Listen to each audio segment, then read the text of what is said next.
Quel est le moyen idéal par lequel tu devrais passer pour transporter ta marchandise en provenance de Turquie? Je réponds à cette interrogation tout au long de cette vidéo. Reste littéralement accroché jusqu'à la fin. Tu sortiras d'ici avec des informations capitales.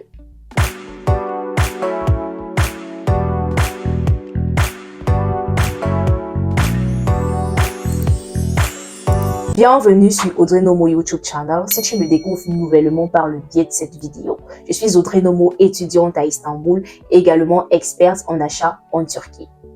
Autrement dit, je te mets en liaison avec des entreprises ou encore des magasins pouvant t'approvisionner en de produits précis. Dans cette vidéo, nous attaquons un point assez précis, on met l'accent dessus. D'ailleurs, nous parlons du domaine du transport. De prime abord, je commence par présenter les moyens qui sont les plus récurrents. Nous avons par la voie aérienne ou encore par avion, par la voie terrestre ou encore par le transport terrestre et tout, ou encore la voie maritime. Dans cette vidéo, nous allons plus axer sur la voie aérienne et la voie maritime, tout simplement parce que la voie terrestre n'est pas... tous les pays qui s'approvisionnent en Turquie n'ont pas accès à la voie terrestre. Donc, on prend l'exemple de l'Afrique subsaharienne. C'est pas évident pour quelqu'un qui est peut-être en Côte d'Ivoire de s'approvisionner directement en Turquie en utilisant la voie terrestre. Prenons le cas de la voie aérienne.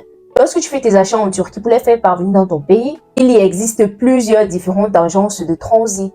Je vais pas me mettre à citer les noms, mais lorsque on prend peut-être le cadre du Sénégal, il y a plusieurs agences qui font dans le transit pour Istanbul, Dakar, ou encore pour Istanbul, Kinshasa, et bien entre autres.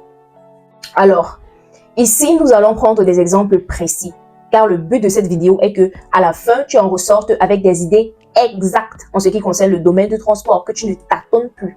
Bien, on va prendre quel pays? Prenons par exemple le Gabon.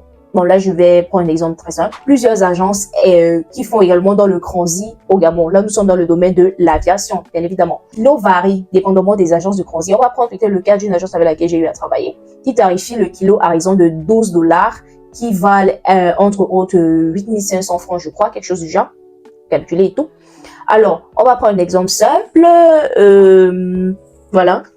On va supposer qu'on a un colis qui vaut environ quelque chose comme... prenons l'exemple là, un colis qui pèse environ 14 kg. Alors, si le colis pèse 14 kg, ça vaudra qu'on devra multiplier ces 14 kg à raison de 12. Parce que 12, c'est le prix auquel est tarifié 1 kg. Donc, c'est un peu comme une règle de 3. Si 1 kg correspond à 12 kg, 14 kg vont correspondre à combien? Là, on va tout simplement multiplier 12 fois 14, qui donnera quelque chose comme 168. Pour quelqu'un qui veut transporter un colis de 14 kg en provenance d'Istanbul pour Libreville au Gabon, il devra débourser 168 $. Voilà un exemple en ce qui concerne le cas de l'aviation. Le plus souvent, d'ailleurs, je dirais c'est ainsi que ça fonctionne dans le cadre de l'aviation, lorsque tu veux faire parvenir ton colis par voie aérienne. Maintenant, pour ce qui concerne les délais dans le cadre de l'aviation, les délais vont entre 1 à 3 semaines, des fois plus, parce qu'il y a vraiment beaucoup de soucis techniques. On ne va pas se mentir, c'est une réalité du terrain. Bien, voilà en ce qui concerne le cadre de l'aviation. Maintenant, on va plonger directement dans le cadre maritime. Pour ce qui est du cadre maritime, il y a plusieurs agences de transit également qui le font comme dans le cadre de l'aviation. Ici, on va prendre quel pays? Prenons le Cameroun. Ok, prenons le Cameroun. Supposons que tu aimerais envoyer un colis au Cameroun. Déjà, de prime abord, il faut savoir quelque chose. Lorsqu'on fait allusion au cadre du transport par voie maritime, ici, on ne va pas tenir compte du poids. Même si ton colis fait 1000 kg, même si ça fait combien de kilogrammes, ça, c'est ton problème. Dans le cadre du transport maritime, on axe beaucoup plus sur le volume, donc la hauteur, la superficie que le colis va occuper dans le conteneur, de la taille du colis du sol, donc de la base vers le sommet, en quelque sorte la hauteur. Bien, on va prendre un exemple très très simple pour que tout le monde puisse comprendre. Prenons par exemple ce colis-ci là. On ne veut même pas chercher à savoir combien il pèse parce que ça ne va pas nous aider. Prenons cette table-ci. Tu as acheté des meubles et tout. Bon, voilà, tu as pris cette table. Tu aimerais l'envoyer par exemple à Douala. Ok, on va supposer, ce ne sont pas des exemples, ce sont pas les vrais chiffres, ce ne sont pas les vraies dimensions. Ce sont juste des exemples simples pour que tout le monde puisse comprendre. Alors, on va prendre un exemple simple. On va utiliser toujours notre calculatrice parce que vraiment la maths là, j'ai un peu oublié. Alors, on prend notre calculatrice. Pour cette table, on va prendre une longueur de 12 et une largeur de 8 et une hauteur de 10. En multipliant le tout, on obtient 960. À présent, on va multiplier 960 fois 330 000. On obtient 316 800. Du coup, pour transporter une portable comme celle-là avec des dimensions qui ne sont pas vraiment exactes, c'est juste un exemple, je tiens toujours à le rappeler, il faudra débourser 376 800 francs, soit environ 128 $. Voilà, c'est un peu ça. À noter également, le prix auquel on multiplie peut varier dépendamment du cargo et de la taille du conteneur.